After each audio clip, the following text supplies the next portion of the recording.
જય જિનેન્દ્ર, સાદર વંદન. જૈન સાહિત્ય એકેડેમી ટ્રસ્ટના આ મંચ ઉપર ફરી એકવાર આપ સૌનું સ્વાગત છે. જૈન સાહિત્યના તીર્થોની એક ભવ્ય ઇતિહાસની શ્રેણી જે ચાલી રહી છે અને આજે એનું 22મું વ્યાખ્યાન છે. હવે આપણે માત્ર 2 વ્યાખ્યાન દૂર છે અને આ 22 વ્યાખ્યાનો દરમિયાન આપણે ભારતના જુદા જુદા તીર્થો, ક્યારેક ઉત્તર ભારતના, ક્યારેક પશ્ચિમ ભારતના, પૂર્વ ભારતના અને દક્ષિણ ભારતના તીર્થોનો અભ્યાસ, એ તીર્થોની ભવ્યતા, એના પાછળના ઐતિહાસિક રહસ્યો એ જાણવાનો પ્રયત્ન કર્યો.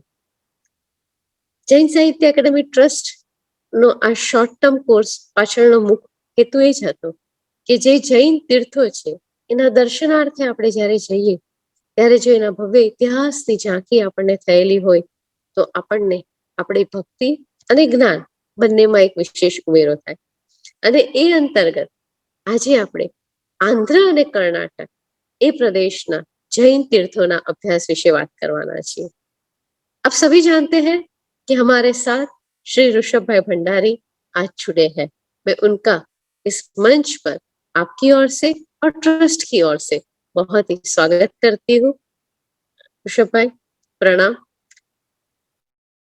इस बार के कोर्स की एक विशेषता रही है कि हमारे साथ बहुत सारे युवा ज्ञानी जुड़े हैं जो लगातार जैन संशोधन में नई नई परिसीमा को हासिल कर रहे हैं. ऋषभ जी ऐसे ही एक संशोधक और अभ्यासु है जिन्होंने दक्षिण भारत के तीर्थों के इतिहास के बारे में काफी संशोधन किया है. व्यवसाय से तो वो चार्टर्ड अकाउंटेंट है, अकाउंट उनका विषय है, किंतु उनकी रस और रुचि जैन तीर्थों के इतिहास के प्रति विशेष रूप से है. कन्नड़ भाषा के भी जानकार हैं, अंग्रेजी भाषा भी जानते हैं और कन्नड़ और अंग्रेजी और हिंदी भाषा जानने की वजह से वो जो हमारे दक्षिण भारत के तीर्थ है उसके इतिहास का अभ्यास कुछ कर पा रहे हैं. गई एक श्रेणी में उनका एक व्याख्यान हो चुका है जिसमें उन्होंने हमें आंध्र और कर्नाटक की कुछ ऐसी तीर्थ भूमि के बारे में इतिहास बताया जो आज तो नहीं रही है, उसके कुछ ही संचार वहां पर रहे हैं, बट वो जो तीर्थ भूमि कभी वहां हुआ करती थी उसके बारे में काफी कुछ उन्होंने बताया. तो आज उसका दूसरा विभाग हमारे सामने वो प्रस्तुत करने वाले हैं. ऋषभ भाई इस मंच पर आपका स्वागत करती हूँ और आपके प्रति आभार भी व्यक्त करती हूँ कि आपने ये हमारा जो न्योता था, आमंत्रण था, उसका स्वीकार किया और जिसकी वजह से दक्षिण भारत की ओर के एक तीर्थों के इतिहास के बारे में हम जान पाएंगे. मैं आपसे विनंती करती हूँ कि आप अपने ज्ञान का प्रकाश के द्वारा इस व्याख्यान को सफल बनाए. दूसरा एक निवेदन करती हूँ कि लास्ट टाइम आपने कुछ बातें कही थी, उसमें से थोड़ी सी बात अगर रिवीजन के रूप में आप थोड़ी सी बात करें और फिर आज का लेक्चर अगर शुरू करेंगे तो सबके लिए वो एक अनुसंधान जिसे कहते हैं ना, वो जुड़ने में आसानी होगी. तो ऋषभ भाई से विनंती करते हुए इस मंच से और मेरी आवाज से मैं यहाँ विराम देती हूँ और ऋषभ भाई को आमंत्रित करती हूँ. ऋषभ भाई. बहुत धन्यवाद सेजल मैडम इतने अच्छे इंट्रोडक्शन के लिए. पिछले जो हमारे 1 महीने पहले हमारा जो सेशन हुआ था उसमें मुख्य रूप से आंध्र और तेलंगाना के विभिन्न जैन परंपरा के तीर्थों की हमने चर्चा की जो अलग अलग कालखंड में विद्यमान थे और अलग अलग काल में उनका विनाश भी हो गया और जो बचे थे वो मात्र अवशेष के रूप में थे. पर ये हमारे दक्षिण भारत की प्रमुख भूमियां होने के कारण, जैसे हमारी कल्याणक भूमियां हैं जिनका संबंध तीर्थंकरों से रहता है, उसी प्रकार ये भी अनेक जैन धर्म के गतिविधियों से जुड़ी हुई भूमियां हैं. भले काल के प्रभाव से आज उनका यों का यों अस्तित्व नहीं है. वैसे तो अगर आप उत्तर भारत देखें या अपने पूर्वी भारत में भी देखे तो वहां पर भी जो पुराने मंदिर वैसे के वैसे नहीं है, वो they have gone renovation over the time. तो उनका एक अलग रूप आपको देखने को मिलता है और हमको लगता है कि वो तीर्थ आज विद्यमान है, क्योंकि यहाँ की स्थिति कुछ और रही तो कई तीर्थ जो मतलब ये हो गए, विनाश पा गए, तो उनका वापस समय समय पर रिनोवेशन नहीं हो पाया और पॉपुलेशन शिफ्ट के कारण वो विस्मृति में चले गए। किसी को ध्यान भी नहीं रहा कि यहाँ शायद हमारा इतना विशाल तीर्थ रहा था। तो वो एक ऑल टुगेदर डिफरेंट सब्जेक्ट है, कभी मौका मिले तो हम उस पर भी चर्चा करेंगे कि क्यों ये पॉपुलेशन शिफ्ट हुआ, पॉपुलेशन डिक्लाइन हुआ, पॉपुलेशन का माइग्रेशन हुआ, पॉपुलेशन का कन्वर्जन हुआ अलग अलग कालखंड में, जिसके फलस्वरूप आज हमारे जो तीर्थ है वो अवशेष के रूप में है। सब नहीं है पर एक one of the significant part जो हमारे साहित्य में जिनको हम रिकॉग्नाइज करते थे तीर्थ के रूप में, आज तो वो अवशेष के रूप में ही है या ग्रंथों में है या शिलालेखों में ही उनके नाम होते हैं। तो इस बैकग्राउंड के साथ थोड़ी बहुत जो पिछले सेशन में हमारी बातें हुई थी उसको थोड़ा हम रिवाइज कर लेते हैं, क्योंकि पिछले सेशन में कुछ एरर के कारण पीपीटी नहीं, प्रेजेंटेशन नहीं हो पाया था, तो वो मैं इस बार ये अभी मैं कवर कर लेता हूँ और उसके कुछ प्रमुख फोटोग्राफ्स और कुछ प्रमुख बिंदु वापस से मैं चर्चा कर लेता हूँ, ताकि अगर कोई लास्ट टाइम नहीं ज्वाइन हो गया हो या काफी टाइम हो गया हो तो उनको भी एक रिवाइज हो सके। और कुछ और भी बातें अगर हम भूल गए होंगे तो उसकी भी हम चर्चा कर लेंगे। तो हमने पिछली कड़ी में सबसे पहले आंध्र प्रदेश के सबसे प्राचीन तीर्थ, नौन तीर्थ जो हमको पता है उसके बारे में, उसकी हम थोड़ा चर्चा कर लेंगे। वह था वड्डोमानु तीर्थ, जो मौर्य युग से लेकर ईसा के बाद 4वीं शताब्दी तक उसका अस्तित्व का हमको मिला है और उसके बाद लगभग यहाँ पर धार्मिक गतिविधियां पूर्ण हो गई। तो इसमें ये हमको मुख्य जानना था कि ये मौर्यन पीरियड जैन सेंटर है, नॉन, क्योंकि आज मौर्य युग के बारे में हमको काफी चीजें मालूम है पर हम साहित्य में भी काफी कुछ पढ़ लेते हैं, पर रिमेन्स के नाम पर हमारे पास बहुत कुछ कम है। अशोक के जो शिलालेख है वे मुख्य रूप से प्रशासन से रिलेटेड है और अशोक का जो है अफिलिएशन बुद्धिज्म के साथ ज्यादा था, तो उसके कारण उनको एक बुद्धिस्ट फिलोसफी से इन्फ्लुएंस्ड मानकर इंटरप्रेट किया जाता है, इवन तो वो बहुत ही सब्जेक्टिव है। आर्कियोलॉजिकल रिमेन्स मैंने पिछली बार भी बताया था कि जितना अर्ली पीरियड होता है उतने रिमेन्स हमको कम मिलते हैं। तो ये आंध्र प्रदेश के गुंटूर जिले में, और ये अर्लीस्ट नोन जैन स्तूप है हमारे दक्षिण भारत का, जिसका जो 1981-85 में आर्कियोलॉजिस्ट के द्वारा एक्सकवेशन में सामने आया था। यहाँ पर अनेक शिलालेख मिले थे जो प्राकृत लैंग्वेज और ब्राह्मी स्क्रिप्ट में थे। एक चीज हमको ध्यान रखनी है कि पूरे के पूरे हमारे भारतवर्ष में एक्सक्लूडिंग कह सकते हैं कि जो अलेक्जेंडर ने एक्वायर किया था part of north western India का, जो मोस्टली जो गंधार रीजन है, वहां पर कुछ आर्कियोमेडिक लैंग्वेज उसमें कुछ इंस्क्रिप्शन मिलते हैं।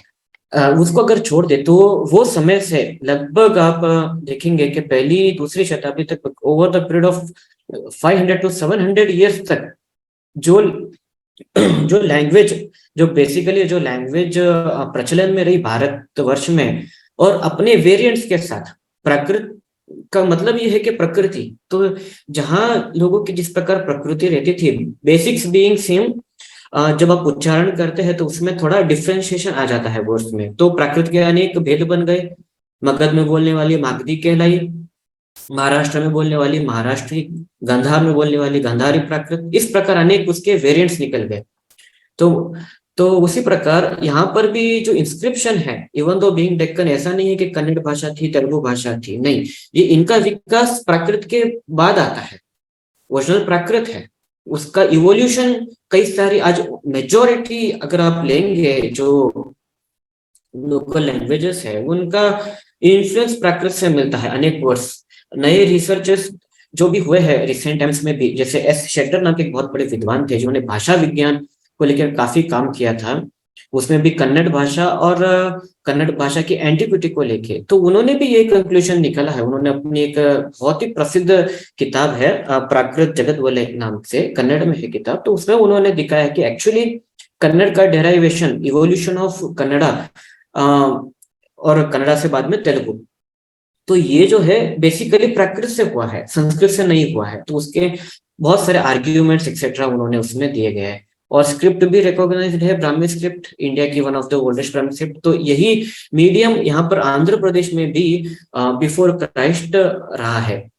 कोई भी बिफोर मतलब तो 2000 साल पहले के रिटन एविडेंसेस आपको लोकल लैंग्वेजेस में नहीं मिलते हैं। यही प्राकृत यूज हुई है या प्राकृत का कोई वेरिएंट यूज हुआ है, और स्क्रिप्ट भी ब्राह्मी और उसके वेरिएशन से यूज हुए हैं। तो यहाँ के एक शिलालेख में हमने जैसे देखा था कि संप्रति महाराजा का नाम मिला है। संप्रति और दक्षिण भारत का संबंध के बारे में अनेक जैन ग्रंथों में चर्चाएं मिलती है। उसमें एक प्राचीन ग्रंथ है बृहत कल्प सूत्र का भाष्य ग्रंथ, जो वाचक संगदास गणि जी द्वारा रचित है। 5वीं शताब्दी इसका समय है। उसमें भी यह बताया गया है कि सम्राट संप्रति ने अपने समय में विशेष प्रयास किए थे इन प्रदेशों में जैन धर्म के पुनरुत्थान के लिए। उसमें कर्नाटक और आंध्र प्रदेश और द्रविड़ जिससे हम तमिलनाडु को पकड़ते हैं, इन 3 प्रदेशों का भी विशेष उल्लेख है। तो इन दोनों का लिटरेरी एविडेंसेस और जिसको क्या कहते हैं कि हम आर्कियोलॉजिकल एविडेंसेस का कॉम्बिनेशन से हम बेटर इंटरप्रिटेशन कर पाते हैं। तो उसका एक ये एग्जांपल है। तो इसके बाद हमने यहाँ पर बात की थी कि 4 फेजेस में इसका कंस्ट्रक्शन भी हमको मिला है। लास्ट बीइंग विष्णुकुंडिन डायनेस्टी, ये सब माइनर डायनेस्टी थी। फर्स्ट जो संप्रति के समय में मौर्यन डायनेस्टी, जिसको कह सकते हैं कि एम्पायर था, उसके बाद उसके 2-3 पीढ़ी के बाद वो बिखर गया था साम्राज्य। तो अनेक रीजनल डायनेस्टीज एग्जिस्टेंस में आई थी। तो सादा dynasty, Ikshvaku dynasty, Vishnukundin dynasty, इनके समय में भी इसका एग्जिस्टेंस था तीर्थ का। तो ये कुछ एक्सकवेशंस में जो रिमेन्स मिले हैं, ये गौर करने लायक है। ये बेसिकली स्तूप का स्ट्रक्चर था। इस प्रकार के मंदिर जैन परंपरा में बनने लगभग बंद हो चुके हैं, कई बनते नहीं है वर्तमान में। मेजरली मारुगुर्जर शैली, दक्षिण में द्रविड़ शैली का उपयोग किया जाता है मंदिरों के निर्माण में। ये स्तूप की एक विशिष्ट शैली है जिसकी चर्चाओं से आगम और आगमिक व्याख्या साहित्य भरे पड़े हैं। उसमें आप देख सकते हैं कि ये एक रिमेन्स है। तो ये जो बेसिकली है, फर्स्ट फोटोग्राफ में आप देख सकते हैं कि ये प्राइमा फेसी एक स्तूप का स्ट्रक्चर है।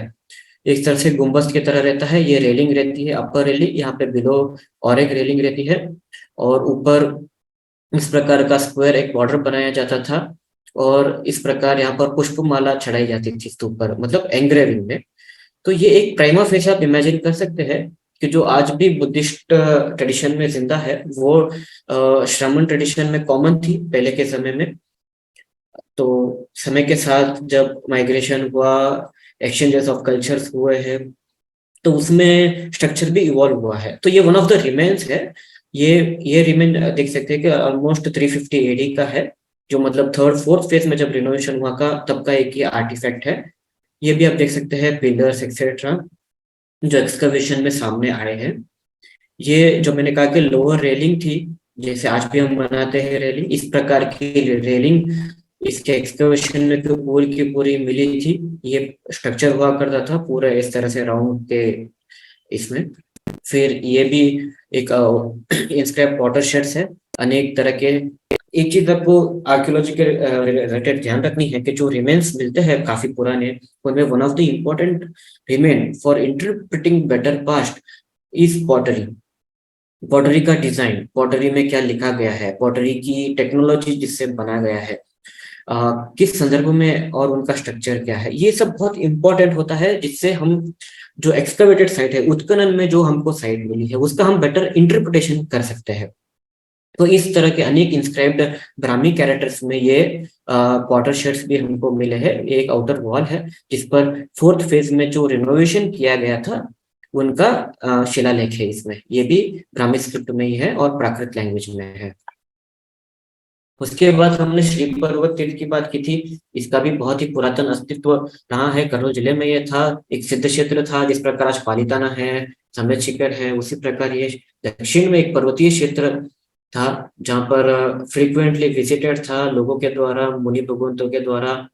इसका सौंदर्य साक्षात मेरू से किया गया है। त्रिशशिला का पुरुष चरित्र में अगर हम ग्रंथों के साक्ष्य माने तो 1ली शताब्दी से लेकर 14वीं शताब्दी, एक तरह से 1400 वर्ष से भी ज्यादा लिटरेरी टेक्स्ट इसको कवर करते हैं। इसके बारे में विविध तीर्थकल्प में यहाँ पर मल्लिनाथ प्रभु का जिनालय होने की बात है। आज यहाँ पर कोई रिमेन्स बचे नहीं हैं।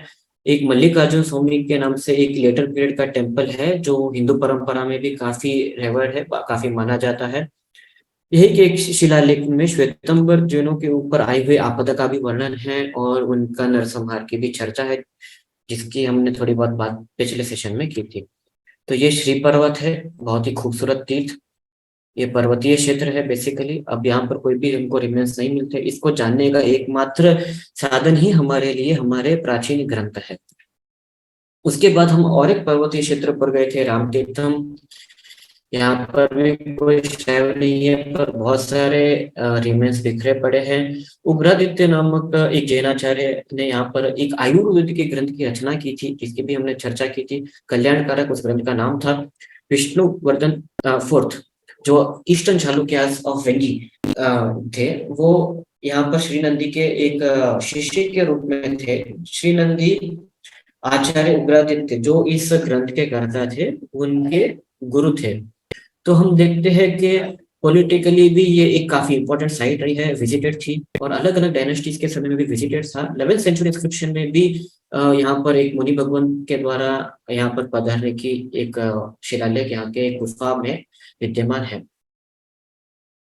ये आप देख सकते हैं, एक रिलीफ स्कल्पचर के जैसे तीर्थंकर के कायसर मुद्रा में गुफा में ये शिल्प बना हुआ है।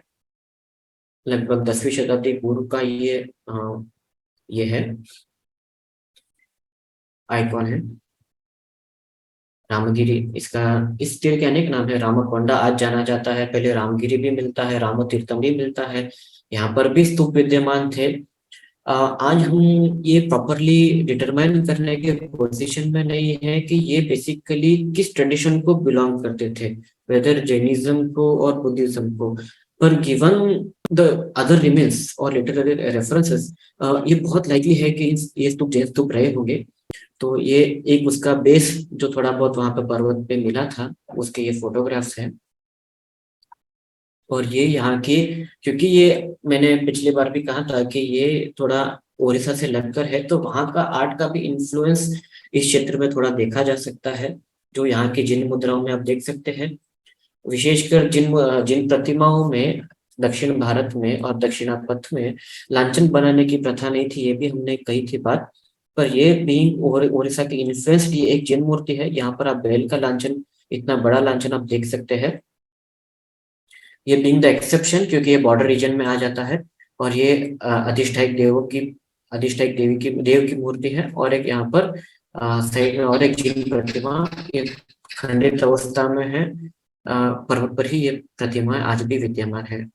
उसके बाद हमने एक फ्रेशिंग पीरियड के बाद की पाशुमणि, जो 12वीं शताब्दी में एग्जिस्टेंस में था, उससे पहले भी था। उसके बाद 13-14 सेंचुरी के बाद यहाँ पर गतिविधियां कम हो गई और ये लोगों के इसमें से स्मृति में से चला गया, खंडर बन गया।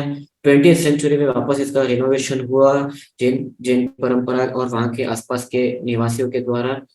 यहाँ पर भी एक बहुत ही सुंदर जो प्रतिमा जी है, यहाँ पर इंस्क्रिप्शन भी है, ये वाली प्रतिमा है, आप देख सकते हैं। इसके पटस्टल पे कन्नड़ा भाषा में इंस्क्रिप्शन है। थोड़ी बहुत हमने चर्चा कन्नड़ा और तेलुगु के बारे में भी की थी कि ये बीइंग मतलब शेड बॉर्डर्स थे, तो कॉमन, क्योंकि यहाँ पर रूलर्स हुआ करते थे तो कन्नड़ा ज्यादा प्रचलन में था। तो इवन तो अभी आंध्र प्रदेश में या तेलंगाना में ये सब तीर्थ है, पर इनके अधिकांश शिलालेख जो है वो कन्नड़ भाषा में है। तो ये कल्याण ऑफ चालुक्य, जो कर्नाटक के कल्याण रीजन से रूल करते थे, उनके समय में निर्मित ये प्रतिमा है। अत्यंत खूबसूरत अर्ध पद्मासन मुद्रा है, सप्तफणा युक्त, अत्यंत सुंदर ये प्रतिमा है। गांव में ऐसे ही थी।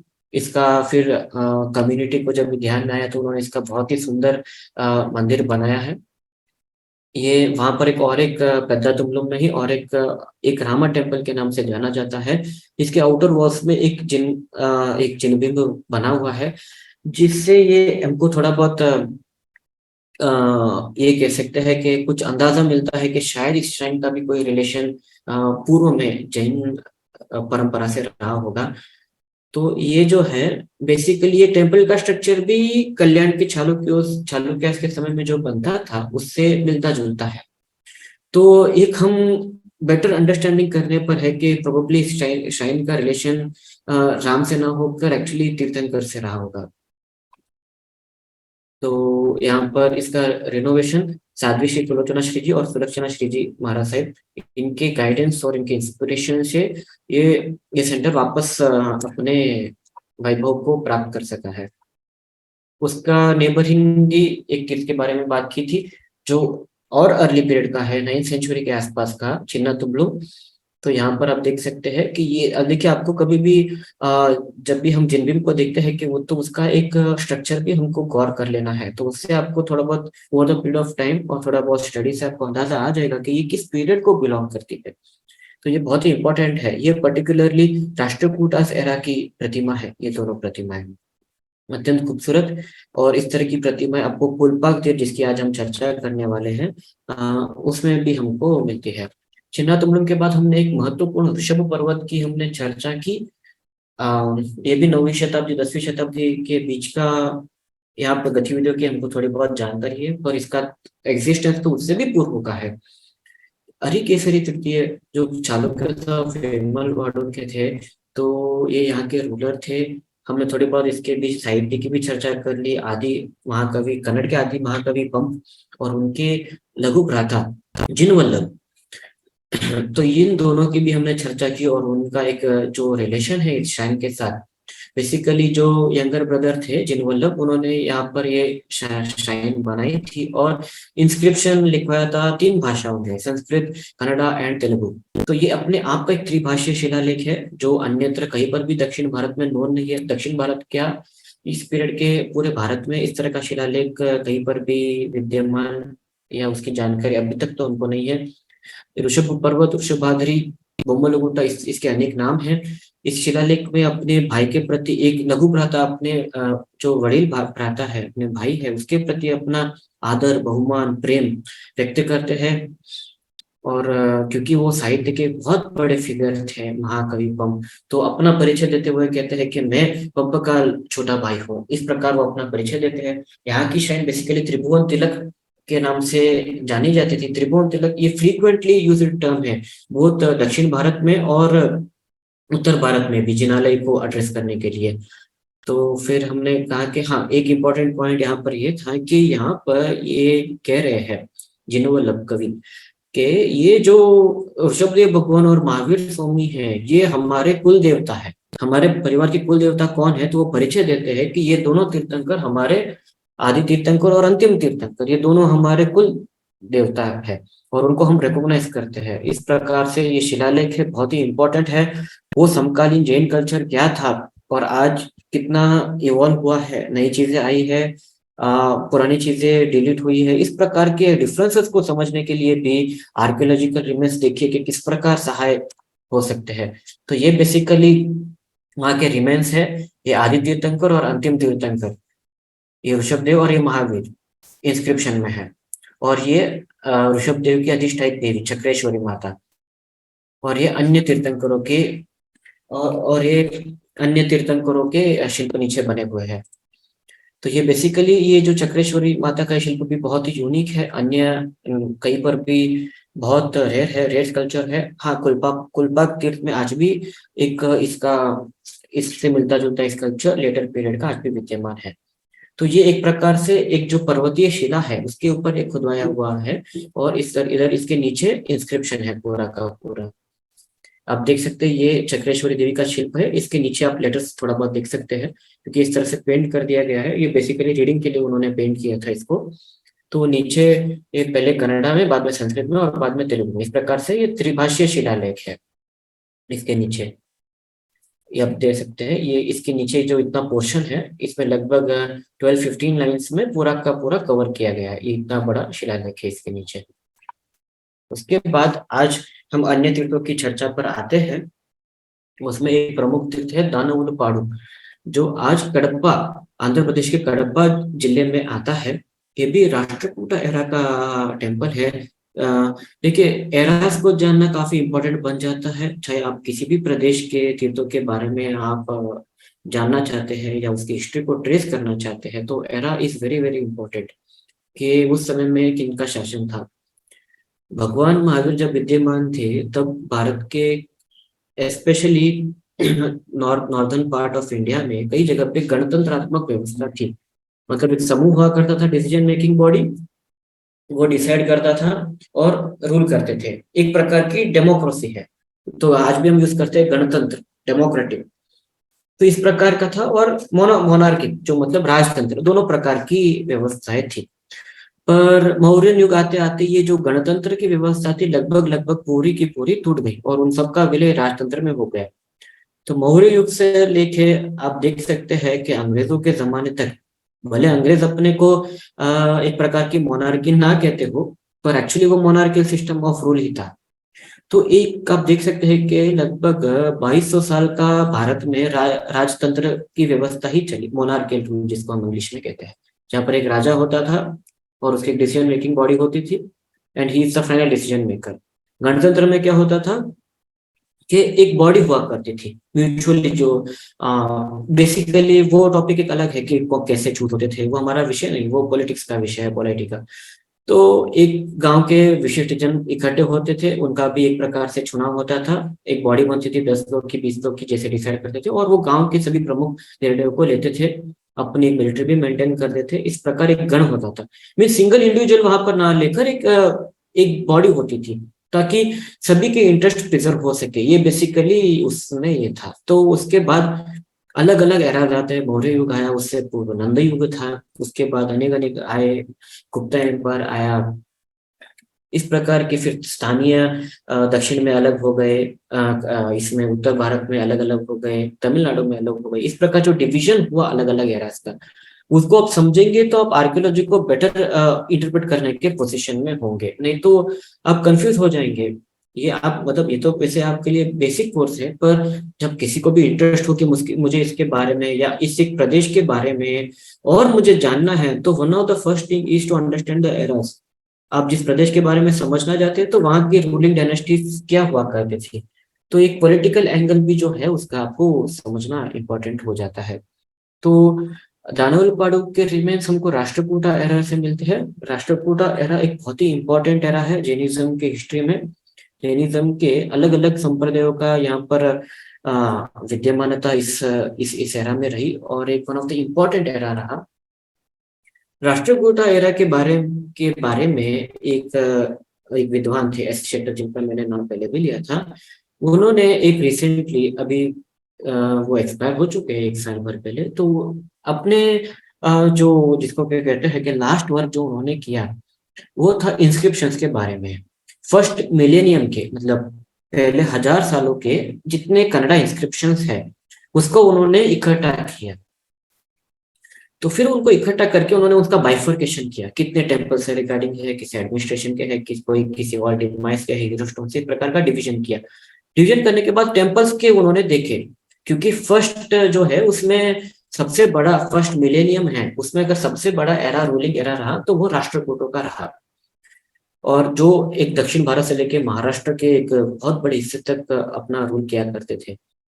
तो उन्होंने देखा कि भाई इनका जो फर्स्ट मिलेनियम है तो उसमें लगभग 750 से ईसा के 1000 तक उनका रूल रहा।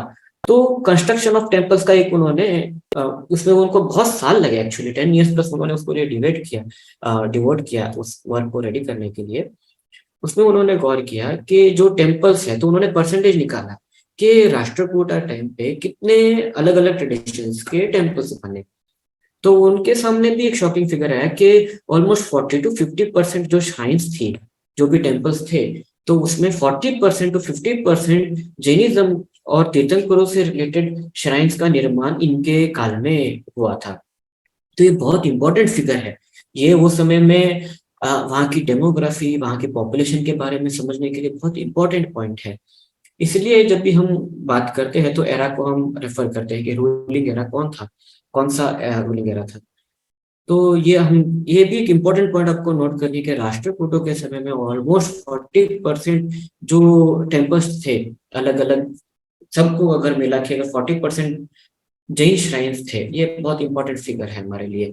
तो उस समय की लोकप्रिय जैन दर्शन की लोकप्रिय था, समकालीन जनमानस के ऊपर जैन दर्शन का प्रभाव क्या था, ये हमको बहुत अच्छी तरह से जान पड़ता है इस वर्क के द्वारा। तो इस प्रकार हमको ये भी जानना है कि अलग अलग समय में, मतलब हमारे रिसेंट टाइम्स में भी जो जो लोगों ने काम किए है उसकी भी जानकारी हमको प्राप्त करके हमारी स्टडीज को हमको प्रोग्रेस करना चाहिए। दानवपाड़ू का एक्चुअली लिटरली मीनिंग तो ये होता है कि दानवों का निवास। वैसे ये नाम क्यों पड़ा, ये तो कहना बहुत ही मुश्किल है। प्रोबेबली जब ये श्राइन एक रूइंड कंडीशन में चली गई उसके बाद ये नाम पड़ा होगा, क्योंकि आज वहां पर लोगों का सेटलमेंट भी नहीं है, मात्र टेम्पल है और एक उजड़ी भूमि यहाँ पर है। ओरिजिनल नेम तो इसका कुरुमारी था, आज दानावलपुर नाम से जाना जाता है। यहाँ पर अनेक शिलालेख मिले हैं। सल्लेखना के भी अनेक शिलालेख यहाँ पर मिले हैं। जो देखिए, सल्लेखना जो क्रिया के बारे में तो आपको पता ही होगा कि अपने अंत समय को फास्टिंग के द्वारा धीरे धीरे अन्न और आहार का त्याग करके, अपने देह का त्याग करके, देह त्याग करने की एक विधि हुआ करती थी जो दक्षिण भारत में काफी प्रचलन में थी। कंपेयर टू अगर आप नॉर्दर्न पार्ट ऑफ इंडिया को करें तो यहाँ पर बहुत सारे, मतलब जितने शिलालेख मिलते हैं उनका एक बहुत बड़ा पोर्शन तो ये समाधि के शिलालेख है, जिसमें ये जानकारी होती है कि ये दिन ये समय में इन गुरु के द्वारा व्रत लेके इन्होंने अपने संलेखना को पूर्ण किया इस स्थिति को। तो बहुत सारे संलेखना के इंस्क्रिप्शन यहाँ पर मिले हैं जो ये इंडिकेट करते हैं कि ये प्रोबेबली एक प्रिफर्ड साइट थी संलेखना के प्रैक्टिस के लिए, और लोग विजिट करते थे। क्योंकि ये तो जैन परंपरा के अनेक ग्रंथों में भी है कि कि तीर्थ स्थान पर मतलब किया हुआ धार्मिक कार्य या धार्मिक विधि का काफी गुना लाभ धर्मात्मा को मिलता है। यहाँ पर राष्ट्रकूटों के राजा इंद्र तृतीय के द्वारा दिए गए दानों का भी विवरण यहाँ के शिलालेखों में मिलता है। एक इम्पोर्टेंट पॉइंट जो वर्थ नोट है यहाँ पर कि राष्ट्रकूटों की जो इतनी बड़ी राष्ट्रकूट डायनेस्टी, उसके आर्मी चीफ श्री विजय ने 10वीं शताब्दी ने खुद एक वॉरियर होते हुए भी, एक भारतीय होते हुए भी यहाँ पर अपने अंतिम समय में जैन दर्शन के सार को देखते हुए उन्होंने सल्लेखनाथ को ग्रहण किया और इसके द्वारा अपने देह को त्याग करके अपने इस भव का उन्होंने पूर्णाहुति यहाँ पर की। तो इस प्रकार से देखिए, तीर्थ एक विषय कितने खुलते हैं। पॉलिटिकल के इश्यूज निकल गए, राजतंत्र के इश्यूज निकल गए, फिर समकालीन प्रजा में धार्मिक विधियां किस प्रकार से हुआ करती थी, कौन से प्रैक्टिसेस लोकप्रिय थी। मतलब आप सोचिए कि एक आर्मी जनरल ये विधि करता है तो आप सोचिए कि आम जनमानस में ये कितने प्रचलन में नहीं होगी ये विधि। और ये विधि, और ये तो वन ऑफ द बहुत ही डिफिकल्ट विधि मानी जाती है संलेखना की। तो जैन दर्शन के जो अलग अलग प्रोग्रेस, स्पिरिचुअल प्रोग्रेस के जो स्टेप्स है उसको भी मतलब लोग प्रैक्टिस में रखते थे काफी हद तक। तो इसका हमको इंडिकेशन इस प्रकार की महत्वपूर्ण जानकारियों से मिलता है। ये बेसिकली यहाँ के साइड से मिले गए कुछ एक रिमेन्स है। एक चतुर्मुख प्रतिमा जी है यहाँ पर भी, जैसे कि मैंने उल्लेख किया था कि इंदिरा तृतीय के द्वारा ये डोनेट की गई थी ये जिन प्रतिमा, उसके ऊपर उनका शिलालेख भी है। उसके बाद अगर आप देख सकते हैं कि यहाँ पर ये बेसिकली एक जो मैंने आर्मी चीफ के संलेखना की बात कही, तो ये बेसिकली आर्मी चीफ जो अपने सांसारिक अवस्था को डिनोट करता है। ये इसको बेसिकली निषेधी या निषेधिका भी कहते हैं। मतलब जब एक व्यक्ति ने अपनी संलेखना को पूर्णाहुति कर दी तो उसके मेमोरियल स्टोन है उसकी स्मृति में कि भाई इन्होंने ये विधि पूर्ण करके, तो उनकी स्मृति में टेम्पल कैंपस में या यहाँ कहीं पर भी एरेक्ट किया जाता था। तो ये उनका वॉरियर का लाइफ को डिनोट करता है ये वाला स्कल्पचर। उसके बाद हम देख सकते हैं कि अपने अंतिम समय में संलेखना स्वीकार करके सिद्ध गति का ये डिनोट करता है जिन भी उस वो मुझे जल्दी से जल्दी प्राप्त हो। ये ये जो जैन दर्शन का एक महत्वपूर्ण अंग है, जो सार है जैन दर्शन का, मोक्ष वो मेरा टारगेट हो, वैसी भावना के साथ वो संलेखना स्वीकार करते हैं भगवान की और गुरुओं की साक्षी में। तो ये डिनोट करता है बेसिकली स्कल्पचर। उसके बाद एक हमको और एक इम्पोर्टेंट तीर्थ की चर्चा करनी है, वो है गंगे पेरू। ये जैनिज्म के, जिसको कि कह सकते हैं कि उत्थान में, कर्नाटक के उत्थान में आंध्र प्रदेश का बहुत बड़ा योगदान अगर किसी ने दिया है तो ये वाला क्षेत्र है। गंगे पेरू, गंगेवाड़ी भी कहा जाता है इस तीर्थ को। ये तीर्थ का एक्चुअली कनेक्शन है जो कर्नाटक की एक बहुत बड़ी रूलिंग डायनेस्टी हुई गंगा डायनेस्टी या गंग वंश जिसको कहते हैं, आ, ताकि वो क्योंकि उस तरह की वो उनके एक लेटर गंगा डायनेस्टी भी है जो ओडिशा से रूल की करती थी, उनको हम ईस्टर्न गंगास कहते हैं। ये बेसिकली जो अब अभी हम जिनका डिस्कशन करेंगे वो वेस्टर्न गंगा डायनेस्टी है। तो ये वेस्टर्न गंगा डायनेस्टी का स्थापना से इसका कनेक्शन है 4th सेंचुरी एडी में। यहाँ पर एक आचार्य वो समय में विचरण करते थे, आचार्य सिम्हानंदी, जो यापनीय संघ प्रणूरगण शाखा के एक आचार्य भगवान थे, जो शिलालेखों में भी किंग मेकर के नाम से जाने जाते हैं। ये यहाँ पर विचरण करते समय उनका परिचय इक्ष्वाकु के दो नौजवान, दो भाई से होता है, दडिगा और Madhava. Ikshvaku as a minor dynasty, मतलब जो पौराणिक इक्ष्वाकु डायनेस्टी है वो नहीं है ये, जो अपने हिस्टोरिकल पीरियड में जो रूल करते थे आफ्टर द क्राइस्ट में, वो एक माइनर डायनेस्टी इक्ष्वाकु, जिसका हमने रेफरेंस वड्डमानु तीर्थ की चर्चा में भी देखा है। सेकेंड या थर्ड फेज में ये रूलिंग डायनेस्टी थी। तो जब वो डिसइंटीग्रेट हो जाती है कोई भी डायनेस्टी, तो बिखर जाते हैं उसके सभी पार्टिसिपेंट्स और यहाँ वहाँ हो जाते हैं। तो उसी फैमिली को बिलोंग करते ये दो नौजवान थे। ये आचार्य सिमोनंद जी से शिक्षित होकर, उनके आशीर्वाद, उनके ज्ञान के बल से गंग वंश की स्थापना करते हैं, जो डायनास्टी 700 साल तक southern parts of Karnataka, basically Mysore, Bangalore, Hassan, ये डिस्ट्रिक्ट्स का जो एरिया है, उनके प्रेमाइसेस में ये लोग रूल किया करते थे। यहाँ पर पेरूर विलेज, क्योंकि आज लगभग आज एक्चुअली ये पेरूर विलेज आज एग्जिस्ट ही नहीं करता है, खंडर के रूप में भी नहीं, क्योंकि पूरा का पूरा सबमर्ज हो गया है। यहाँ पर आज से 50-60 साल पहले एक सोमशिला वाटर प्रोजेक्ट हुआ था डैम का, तो उसमें पूरा का पूरा विलेज समा गया। तो जो भी रिमेन्स होंगे वो भी आज उसके अंदर चले गए। पर देखिए कि इतना इंपॉर्टेंट इवेंट था, तो ये अलग अलग शिलालेखों में ये रिकॉर्ड हो गया। तो शिलालेखों से हमको ये जानकारी मिलकर हम रिकंस्ट्रक्शन ऑफ हिस्ट्री का एक हम प्रयास करते हैं। यहाँ पर भी एक बहुत बड़ा जैन चैत्यालय उस समय में विद्यमान था, और एक तरह से देखिए तो वर्धमानु के बाद एक one of the known centres ये बन जाता है जैनिज्म का आंध्र प्रदेश में। तो अगर आप एक रिकॉर्ड है अपने आप में, माइनर डायनेस्टी हो चाहे मेजर डायनेस्टी हो, 700 years of unbroken rule in any political territory, ये अगर उसका सिर्फ श्रेय है पूरे दक्षिण भारत में, तो वो गंगा डायनेस्टी को है। तो यहाँ पर एक देखने जैसा है, तो ये जब इनको राजसत्ता भी दिलाई जाती है, तो इनको अनेक जैन धर्म की शिक्षा देकर एज ए कंडीशन उनको दिया जाता है कि जब तक आप इन बातों को ध्यान में रखेंगे, इनका आप पालन करेंगे। उसमें अनेक नैतिकता की बातें थी, जैसे आप गरीबों का ख्याल रखेंगे, आपके इस राज्य में कुकर्म आदि नहीं होने चाहिए, आपको मांस आदि का सेवन वगैरह नहीं करना है। ऐसे अनेक प्रकार के व्रतों का उच्चारण भी उनको करा के ये कहा गया था आशीर्वाद के साथ आचार्य सिम्हानंदी जी द्वारा कि जब तक आप इन सभी चीजों का ख्याल रखेंगे, आपका राजवंश इंटैक्ट रहेगा, it will be in continuous rule.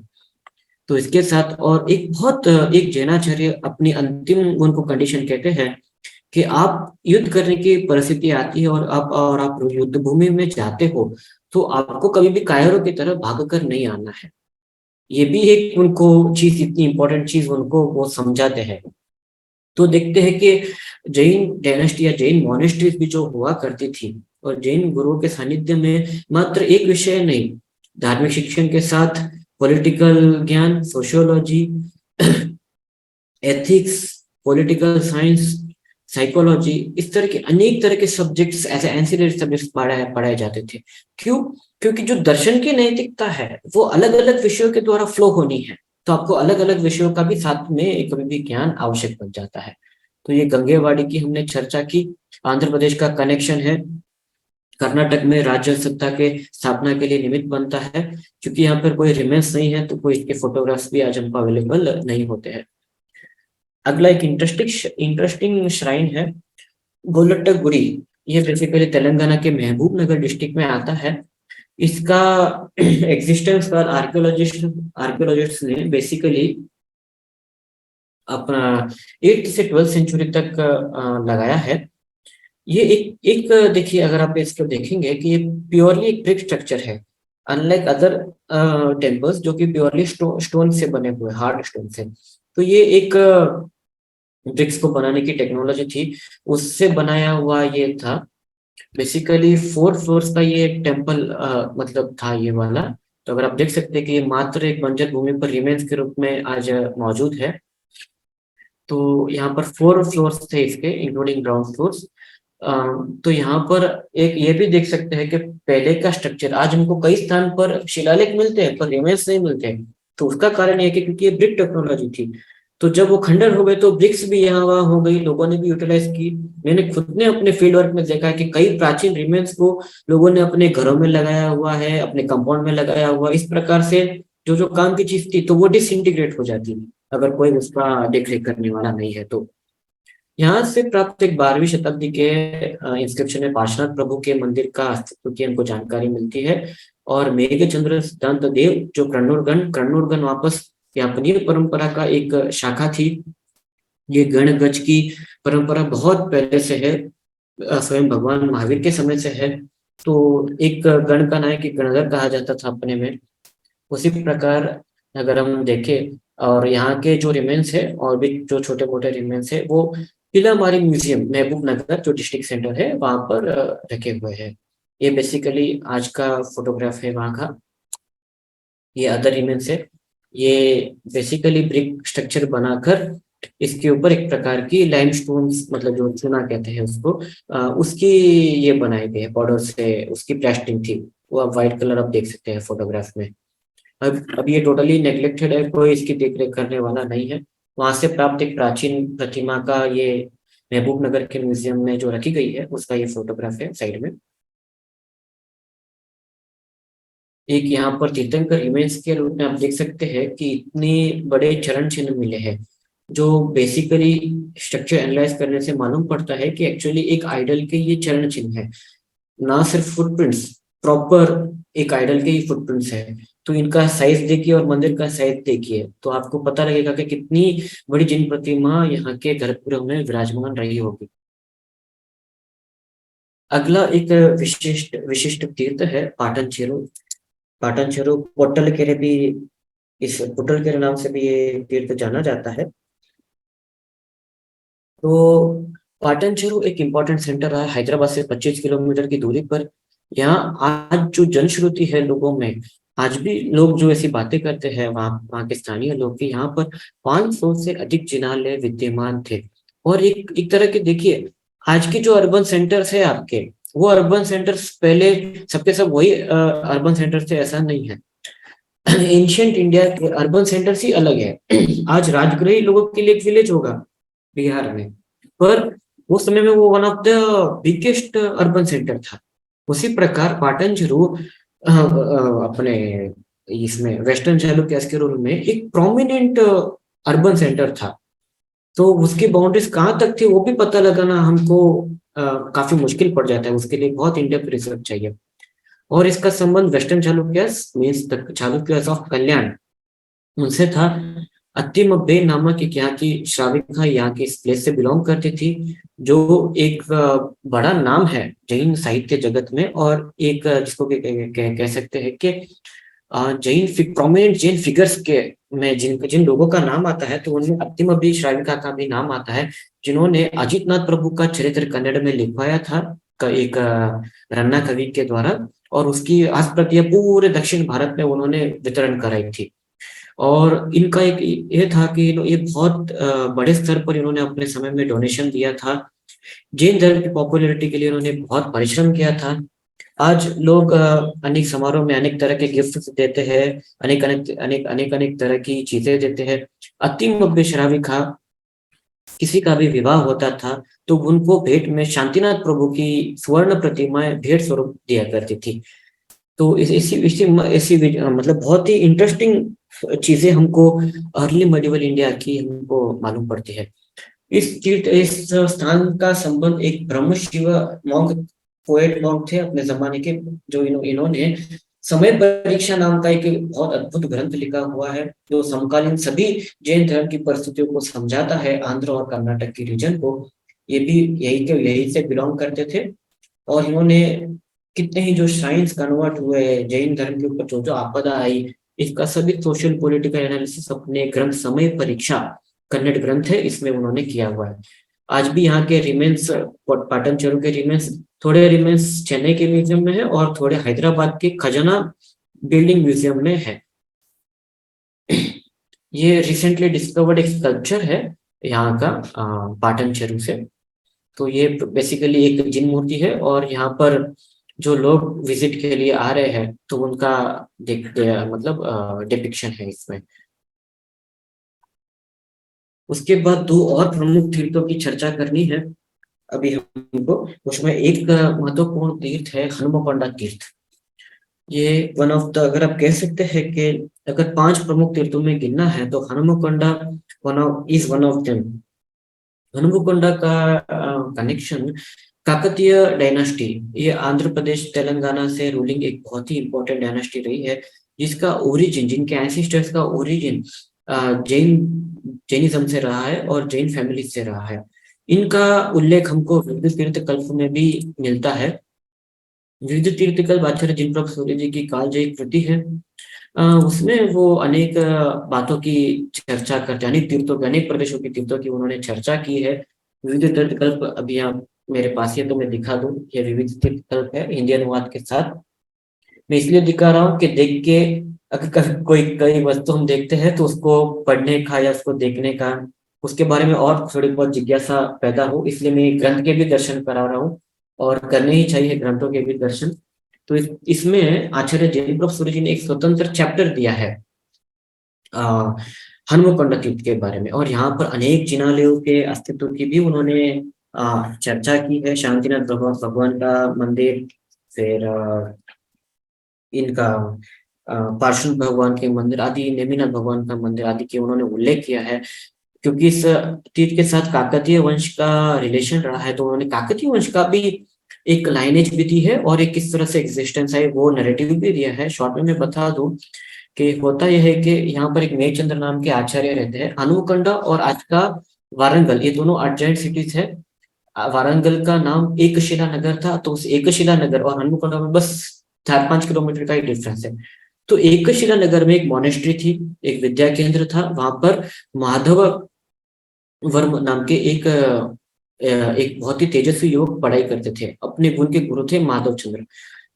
एक बार होता ऐसा है कि वो उनको विहार करना था और ये उनके साथ जाते हैं। फिर होता है ऐसा है कि एक तो आचार्य महाराज अपना एक ग्रंथ भूल जाते हैं अपने उपाश्रय में। तो ये इनको कहते हैं कि माधव वर्मा आप जाके वो लेके आइए, मेरी पुस्तक वहां पर पढ़िए। वहां जाते हैं तो उनको जो ये नैरेटिव विविध तीर्थों में दिया गया है, तो उनको शासन देवी के दर्शन होते हैं, जो नन अदर देन पद्मावती होती है। फिर उनको योग्य वर्ग के लिए इच्छा करती है, तो भी वो व्यक्ति कुछ नहीं मांगता है। तो बाद में फिर भी बहुत आग्रह करने पर अ, देवी स्वयं होके उनको अब राज्य की प्राप्ति होगी ऐसा वरदान देते हैं, और अनेक सारे उसके अनुकूलता हो इस प्रकार का आशीर्वाद के साथ ये चीज आती है। तो एक प्रकार से एक जैनाचार्य, मतलब देखिए कि जैनाचार्यों में के निश्रा में किस प्रकार अनेक अनेक तेजस्वी युवक वो समय में भी तैयार हुआ करते थे। तो उन तो ये इस नैरेटिव का पीरियड तो हमको प्रोबेबली पता नहीं है, पर ये बेसिकली 10th सेंचुरी के आसपास होगा, क्योंकि मेघचंद्र नाम के 3 आचार्यों का पता हमको इस प्रदेश में हुआ है। उसमें ये वन ऑफ द अर्लीस्ट होने चाहिए, तो बेसिकली ये 10th सेंचुरी के है। और एक मेघचंद्र का आचार्य का नाम कुलपाक से संबंधित है, और एक हमने यहाँ पर गौतमपुरी के इसके संदर्भ में भी देखा। तो वो बहुत ही एनालिसिस का मामला है, उस पर हम नहीं जाएंगे। तो उसके बाद हम देखते हैं कि हनुमकोंडा को वो अपना कैपिटल के रूप में बनाता है और यहाँ से रूलिंग होती है। उसके बाद की एक लाइनेज उन्होंने दी है। इंटरेस्टिंगली जो आचार्य जिनप्रभ सूर्य जी ने जो लाइनेज दी है राजाओं की, जैसे पिंडीकुंड महाराजा, प्रोला राजा, रुद्रदेव, गणपति देव, रुद्र महादेवी, प्रताप रुद्र, ये 100% वहां से प्राप्त अलग अलग इंस्क्रिप्शन के साथ मैच करती है। तो मतलब ग्रंथ के लेखन में हिस्टोरिकल सेंस को कितना ध्यान में रखते थे वो समय के हमारे आचार्य भगवत, ये भी हमको गौर करने के लिए एक अवकाश है यहाँ पर। तो तो काकतीय नाम क्यों पड़ा उसके बारे में तो बहुत ही डाइवर्स व्यूज है। एक व्यू यह है कि कंकती नाम का एक कोई विलेज था, वहाँ के ये मूलतः निवासी थे माधव वर्मा। तो क्योंकि वहां से बिलोंग थे, जैसे आज कहते हैं मुंबई तो मुंबई कर, इस प्रकार से जो यूज होता है महाराष्ट्र में, तो इस प्रकार से काकतीय ऐसा ये शब्द प्रचलन में आया होगा। ये राष्ट्रकूटों के समय में भी विद्यमान था, मतलब काकतीयों से पहले भी ये जैन सेंटर था। क्योंकि देखिए मैंने बात कही कि एकशिला नगर में मोनेस्ट्री थी, आज भी वहां पर आप देख सकते हैं एकशिला नगर में और हनुमकोंडा के पर्वत में बुक शेल्फ आपको प्राचीन बने हुए दिखते हैं, जहाँ पर जैन आगम शास्त्र आदि ग्रंथ रखे जाते थे। यहाँ पर एक देव टेम्पल भी है जो काकतीय राजा प्रहलाद द्वितीय के समय में निर्मित हुआ था। यहाँ से बेस मतलब अगर आप ये यहाँ पर हनुमकोंडा में आज बेसिकली टू अडजॉइनिंग छोटे छोटे हिल्स है। एक पद्माक्षी हिल के नाम से जाना जाता है और एक अग्गले गुट्टा नाम से जाना जाता है, जिनमें अनेक सारे रिलीफ स्कल्पचर है। ये बेसिकली व्यू है यहाँ का हनुमकोंडा का। ये बहुत ही फ्लरिशिंग जैन सेंटर था अप टू 14th सेंचुरी, और उसके बाद भी क्योंकि जिनपब सूर्य जी का समय 14th सेंचुरी है तो इन्होंने इसका पूरा नैरेटिव दिया है, तो उसके बाद ही यहाँ पर डिक्लाइन आया होगा, ये हम सेफली कंक्लूड कर सकते हैं। ये उसका व्यू है। आज ये पूरा का पूरा श्राइन कन्वर्ट हो चुका है। यहाँ पर बेसिकली यहाँ पर पद्मावती के मंदिर का भी उल्लेख इन्होंने किया है आचार्य जिनप्रभ सूर्य जी ने। आज वो मंदिर यहाँ पर पद्माक्षी टेम्पल के नाम से जाना जाता है। एक बेसिकली केव टेम्पल है, उसके आउटर में ये देख सकते हैं आप पार्श्व भगवान की प्रतिमा है। ये कड्डालय बसरी के नाम से जाना जाता है। ये पिक मेरे फ्रेंड अरविंद जो वहीं पर रहते हैं उन्होंने मुझे मेरे लिए स्पेशली उन्होंने खींच कर भेजी थी, तो उनका बहुत बहुत धन्यवाद। तो आप देख सकते हैं कि आउटर में इस प्रकार के स्कल्पचर्स है। ये बेसिकली वहां अभी जिन लोगों के पास इसका एडमिनिस्ट्रेशन है उन्होंने इस प्रकार से पेंट की हुई है। ये केव टेम्पल का इनर फोटो है। यहाँ बेसिकली देखिए कि बीच में जिन प्रतिमा है और बाजू में ये यक्ष और यक्षिणी। बेसिकली आज इस यक्षिणी शिल्प को लोग पूजते हैं और बहुत दूर दूर से लोग यहाँ पर दर्शनार्थी आते हैं। पद्माक्षी, पद्मावती से पद्माक्षी बन गया यहाँ जी तीर्थ। यहाँ पर जैनों का भी कोई भी कंट्रोल नहीं है। ये बेसिकली सब पेंट किया गया है। ये वहाँ के एंशिएंट स्कल्पचर्स है। ये बाहर एंट्रेंस के बाहर एक शिलालेख है जिसमें इस मंदिर के निर्माण की थोड़ी बहुत जानकारी दी गई है। ये एडजॉइनिंग है, जो मैंने कहा था कि 500 मीटर की नीचे से दूरी पर है। अगले गुट्टा, अगले एक एक्चुअली एक फिजिशियन थे जो यापनीय परंपरा से उनका संबंध था। ये बहुत वेल नोन एक फिजिशियन थे अपने जमाने के और जैन धर्मानुयायी थे। उनके द्वारा भी रचित ग्रंथ थे पर आज हमको मिलते नहीं है। उनका नाम किसी तरह इस शाइन के साथ एसोसिएट हो गया over the period of time. यहाँ पर ये लगभग 35 फुट ऊंची एक रिलीफ स्कल्पचर है। ये भगवान शांतिनाथ का स्कल्पचर है। और यहाँ पर नीचे एक थोड़ा इंस्क्रिप्शन है। इंस्क्रिप्शन था, अभी वो पूरा का पूरा डेटोरेट हो गया है तो वो आज पढ़ा नहीं जा सकता। ये बेसिकली यहाँ के बुक शेल्फ हैं जो शास्त्र ग्रंथ ठवनी पर आज जैसे स्थापनाचार्य रखे हुए अपने देखे होंगे, उस प्रकार यहाँ पर ठवनी के ऊपर शास्त्र ग्रंथों को रखा जाता था। रिसेंटली तेलंगाना गवर्नमेंट ने इस श्राइन को, ये दो हिल्स थे एक तो कन्वर्ट हो गई, उसका तो कुछ किया नहीं जा सकता। ये बेसिकली कुछ यहाँ पर किया हुआ नहीं था, तो तेलंगाना गवर्नमेंट ने और वहाँ के एमएलए ने बहुत इंटरेस्ट लेकर इस श्राइन के लिए उन्होंने ऑलमोस्ट 1.5 करोड़ स्पेंड करके पूरा इसका क्लीनिनेस रिनोवेशन पूरा उन्होंने करा के उसकी जैन आइडेंटिटी उन्होंने बरकरार रखी है। उस काम के लिए विविध तीर्थ कल्प भी मेरे एंड से काफी काम आया। इसके द्वारा भी हमने अनेक उनको उसका हिस्टोरिकल सिग्निफिकेंस हमने उन तक पहुंचाया। वहाँ के मेरे कुछ एक फ्रेंड्स हैं उन्होंने भी उसकी थोड़ी बहुत रिपोर्टिंग वगैरह की। तो इसका बात यह है कि हमारे पास जो ज्ञान है हम उसको शेयर नहीं करते, कई बार पब्लिक में लाते नहीं है या प्रॉपरली उसका प्रचार नहीं करते, तो उसका आउटपुट हमको आज नहीं मिल रहा है। हम बेसिकली हमारा जो सर्कल है हम उसमें ही उलझे रहते हैं, पर हमको बियॉन्ड अवर बाउंड्रीज देखना चाहिए। क्योंकि आज आप बड़े भले कितना बड़ा मूवमेंट कर लेते, कोई ये शायद आपको देगा नहीं। या इसकी जेन आइडेंटिटी कोई रिस्टोर नहीं करता, पर हाँ गवर्नमेंट कर सकती है। क्यों? They are in power, they can do it. आप बीइंग ए माइनॉरिटी कुछ नहीं कर सकते उनके लिए। तो ये इस प्रकार बिहाइंड द डोर से भी काफी काम किए जा सकते हैं। ये उसका एक एग्जाम्पल है। ये रिसेंटली रिसेंटली मतलब 2-3 साल पहले मेरे फ्रेंड ने यहाँ के पर्वतीय क्षेत्र में एक गुफा के अंदर ये जिनबिंब था, ये इसकी उन्होंने खोज की है। अरविंद जी उनका नाम है, ये वाली आइडल है। और ये बेसिकली पर्वत पर अलग अलग जगहों पर बने हुए रिलीफ स्कल्पचर्स इनको हम कहते हैं, मतलब जिनको पीछे का बैकग्राउंड को इंटैक्ट रखते हुए जो स्कल्पचर्स किए जाते हैं, निर्माण किया जाता है, उनको हम रिलीफ स्कल्पचर्स कहते हैं। तो ये बेसिकली अलग अलग तीर्थंकरों के हैं। ये सुपार्श्वनाथ जी की है और ये पार्श्वनाथ जी की है। 5 फना सुपार्श्वनाथ जी के लिए यहाँ पर बनाई जाती थी और 7 फना पार्श्वनाथ भगवान के लिए बनाई जाती थी। ये इस प्रकार से डिफ्रेंशिएशन किया जाता है सुपार्श्वनाथ भगवान और पार्श्वनाथ भगवान का। उसके बाद ये एंशिएंट बुक शेल्फ आप देख सकते हैं, इस प्रकार से पर्वत में ही अंदर बनाए जाते थे हस्तप्रतों को प्राचीन समय में बनाने के लिए। ये एक उसका रिमेनेंट है, हमारे पास एग्जाम्पल है। इससे हमको एक चीज ये भी मालूम पड़ती है कि ये प्रोबेबली एक सेंटर ऑफ लर्निंग भी अपने जमाने में रहा होगा। अभी हम एक अपने अंतिम तीर्थ की ओर आते हैं, क्योंकि समय लगभग होने आ चुका है। कोलनपाक तीर्थ, जो आज बेसिकली हम कुलपाक जी कहते हैं, कुलपाक तीर्थ कहते हैं। वहाँ के माणिक्य स्वामी पूरे भारत में प्रसिद्ध है। सिर्फ आज ही प्रसिद्ध है ऐसा नहीं है, बहुत जमानों से वो प्रसिद्ध है काफी। एक बहुत ही हिस्टोरिकल तीर्थ रहा है अपने जमाने का। तो इसको भी जानने का सोर्स वापस एकमात्र लिटरेरी सोर्स विविध तीर्थ है इंटरेस्टिंगली। और एक पूरा का पूरा स्वतंत्र कल्प और एक स्वतंत्र स्तुति भगवान माणिक्य स्वामी। अब ये माणिक्य स्वामी कौन है? तो ये ऋषभ देव भगवान है। कर्नाटक आंध्र के प्रदेश में भगवान ऋषभ देव के अनेक नाम प्रचलित में थे। जैसे आदिनाथ भगवान प्रचलन में है, आदेश्वर भगवान नाम प्रचलन में है, ऋषभ नाम प्रचलन में, ऋषभ नाम प्रचलन में है। इवन एशियन टाइम्स में ऋखभ नाम भी हमको मिलता है थोड़े, मतलब जो मरु गुर्जर जो लैंग्वेजेस ग्रुप ऑफ लैंग्वेजेस है उसमें।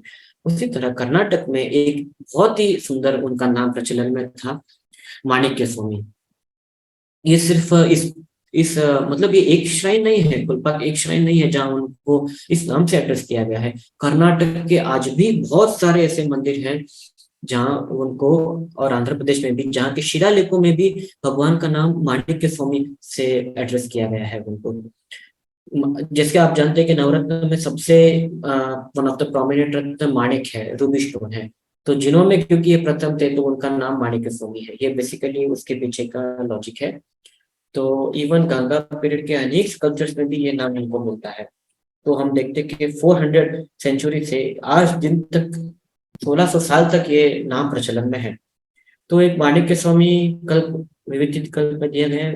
यहाँ पर उन्होंने जनश्रुति के आधार पर ऐसा कहा है, बताया है कि रामायण युग से इस तीर्थ का संबंध रहा था।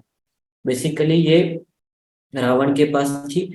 जब लंका का विनाश देखते हुए उनकी रानी मंडोदरी ने समुद्र में उनको पधरा दिया भगवान को। तो जो माणिक की, ऐसा माना भी जाता है कि ये एक्चुअली एक प्योर माणिक से बनी हुई थी, स्टोन की। पर ओवर द उसके बाद क्या होता है कि बहुत लंबे पीरियड तक ये श्रीलंका से उन्होंने अपने इसमें खारे जल में उन्होंने पधरा दी। तो वहां रह रहकर वो वेरिएंट के होने के कारण एकदम ब्लैक बन गई, कठोर बन गई। आज वो नायक के रूप में वो उसी रूप में आज विद्यमान है, ऐसा आचार्य श्री का मत है। और ऐसा उन्होंने कहा है कि एक जमाने में यहाँ पर पानी से मतलब दिए जलाए जाते थे। इस प्रकार की अनेक बातों का उन्होंने उल्लेख कुलपाक तीर्थ में के कल्प में किया है। उन्होंने ये भी बताया कि शंकर नाम का एक राजा था, उसको ये प्रतिमा अपने जमाने में मिली और उन्होंने कुलपाक में इन माणिक्य स्वामी की पुनः स्थापना की, जिनका ओरिजिन बेसिकली श्रीलंका ग्रंथकार के अनुसार है। अब हम जब हम अवेलेबल आर्कियोलॉजिकल सोर्सेस को देखते हैं तो उसमें शंकर राजा basically he was a chief. एक राजा के पास बहुत बड़ा साम्राज्य था तो वो डिवाइड कर देते थे। तो कोलनपाक राष्ट्रीय कोटों के समय में एक अर्बन सेंटर था वापस। तो उसके वो डिवीजन के हेड थे, जिसके अंडर मोर देन 9-10,000 विलेजेस और अदर अर्बन सेंटर्स आते थे। उसके वो प्रमुख थे, ना ही प्रमुख थे, राष्ट्रकूटों के ये भी थे, वो क्या बोलते हैं कि उनको आर्मी चीफ भी थे। इन इस तरह के जो शासक हुआ करते थे, वो उनके लिए एक टर्म यूज होता था, सामंत। तो ये बेसिकली राष्ट्रकूटा एरर में सामंत है। कोलंपाक का एक नाम कोलिपाक भी हमको मिलता है। ये बेसिकली एस्टेब्लिशर है इस तीर्थ का, इस तीर्थ के विविध तीर्थ के अनुसार भी। और आपको हमको जो आर्कियोलॉजिकल सोर्सेस भी मिलते हैं, उनमें भी शंकर राजा का एफिलिएशन इस तीर्थ के साथ मिलता है। तो उसकी आइडेंटिटी के ऊपर मैं एक्चुअली लिख भी रहा हूँ आर्टिकल, क्योंकि विविध तीर्थ में जो शंकर राजा है उसको आइडेंटिफाई नहीं किया जा रहा था। तो बेसिकली आज हमको जो इंस्क्रिप्शंस प्रकाश में आए हैं, तो उससे हम आइडेंटिटी सेफली कंक्लूड कर सकते हैं कि वो ही है। नलगोंडा डिस्ट्रिक्ट में ये आता है। फिर यहाँ पर आचार्य श्री कहते हैं कि तीनों समय यहाँ पर माणिक्य स्वामी की पूजा होती थी। उन्होंने शंकर राजा ने इस तीर्थ को छोड़ के भी अनेक जगह पर जिनालयों का निर्माण किया था, उसके उल्लेख भी हमको मिलता है। कर्नाटक में एक जगह है कोप्पड़, बहुत ही प्रसिद्ध तीर्थ था चंद्रप्रभु का, वहां पर भी उन्होंने एक जिनालय, जयधीर जिनालय बनाया था, इसका इंस्क्रिप्शन मिल चुका है। उसी के साथ और एक जगह है बेसिकली इंद्रपाल गुट्टा, एक पर्वत है इंद्रपाल गुट्टा नाम का, इसी डिस्ट्रिक्ट में, वहां पर भी उन्होंने जिनालय बनाया था। इस प्रकार के हमको कुछ एक आर्कियोलॉजिकल सोर्सेस के द्वारा हमको कुछ जानकारी मिलती है। तो यहाँ पर कोलपाक में जैन धर्म के अनेक परंपराओं का एग्जिस्टेंस मिलता है, दिगंबर, श्वेतांबर, यापनी आदि। यहाँ पर अंबिका देवी का भी एक स्वतंत्र मंदिर था। यहाँ पर एक मानस्तंभ भी मिला है, जिस पर उसका जानकारी है। यहाँ पर कर्नूलगढ़, एक्चुअली अगर आप देखेंगे कि पूरे के पूरे आंध्र प्रदेश कर्नाटक रीजन में कर्नूलगढ़ एक बहुत ही पॉपुलर गढ़ या गच्छ अपने जमाने का था, जिनके उल्लेख हमको अलग अलग जगहों पर मिलते हैं। यहाँ पर बहुत सारे मंदिर है। ये तो रिनोवेटेड टेम्पल है आज का, ये इसका बेसिकली रिनोवेट हो के आज ये स्ट्रक्चर इसका हुआ है। अगर ये देख सकते हैं कि बेसिकली माणिक्य स्वामी, ये ब्लैक कलर आइडल जो है, ये माणिक्य स्वामी से एड्रेस की जाती है। और उनके बाजू में जो ब्लू स्टोन से बनी हुई है, ये महावीर स्वामी है। तो ये भी राष्ट्रकूटा स्कूल ऑफ आर्ट है, उसको डिपिक्ट करती हुई मूर्तियां हैं। यहाँ का सोमेश्वर टेम्पल है कुलपाक में, और एक कुलपाक में अनेक मंदिर थे। ये तो आज ये एक मंदिर है, ये छोड़कर अनेक मंदिर थे जिनका मतलब आर्कियोलॉजी में ही हमको 7-8 मंदिरों का तो अभी तक मिल चुका है। वो छोड़कर कैफियस एक तरह के डॉक्यूमेंट्स है जो एक कर्नल मैकेंजी ने संग्रह किए थे आज से 200 साल पहले। उसमें उन्होंने जनश्रुतियों का संकलन किया था। उसमें उन्होंने पाया है कि राजेंद्र चोल नाम के जो चोल वंश के राजा थे, उन्होंने कुलपाक को अटैक करते समय यहाँ के अनेक जिनालयों को नष्ट कर दिया था। ये बेसिकली सोमेश्वर टेम्पल का पिक्चर आप देख रहे हैं, जहाँ का आउटर में मानस्तंभ भी है। एक टिपिकल फीचर है जैन परंपरा के, दक्षिण के जैन मंदिरों का। एक बाहर जैन आइडल है, इस ये बेसिकली टेम्पल भी है और म्यूजियम में भी कन्वर्ट किया गया है आज के जमाने में। यहाँ के अलग अलग खंभों में भी, ये पिक्चर क्लियर नहीं है, यहाँ पर खंबे हैं, उन सभी खंभों पर जैन बिंब बने हुए हैं, जिससे हमको मालूम पड़ता है कि ये बेसिकली जैन श्राइन थी पहले। ये मानस्तंभ का एक भाग है जो आज के टेम्पल के प्रीमाइसेस में है। ये जिसको क्या कहते हैं कि द्वार डोर फ्रेम है, उसका एक हिस्सा है। क्या आप क्लियर पिक्चर आप देख सकते हैं।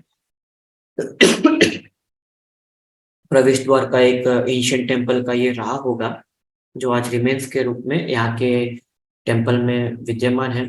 ये one of the only temple है जो आज भी फ्लरिशिंग स्टेट में है, जिसका रिनोवेशन पिछले 1000 साल में अनेक परंपराओं के आचार्यों ने अलग अलग समय में कराया है। यापनीय पंथ हो, दिगंबर पंथ हो और श्वेतांबर पंथ हो।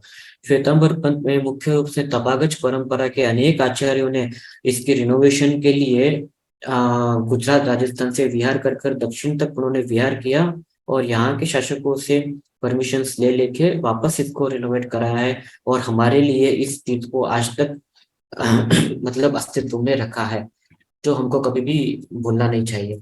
तो ये वहाँ का एक ये है। इसके जीर्णोद्धार में अनेक आचार्यों का योगदान है। विजय सेन सूरी, विजय प्रभसूरी, तपेज के आचार्य, उसके बाद केसर कुशल गणी, और वर्तमान में एक 20 years बिफोर आचार्य राजेश सूर्य जी महाराज जो अभी भी विद्यमान है, इनकी निश्रा में ये वाला टेम्पल रिनोवेट होकर बना है। जो प्रेजेंट स्ट्रक्चर है, उनके गाइडेंस और उनके मोटिवेशन में इतना सुंदर तीर्थ वापस अस्तित्व में आया है, जो बेसिकली सदर्न स्टाइल और नॉर्दर्न स्टाइल का फ्यूजन है।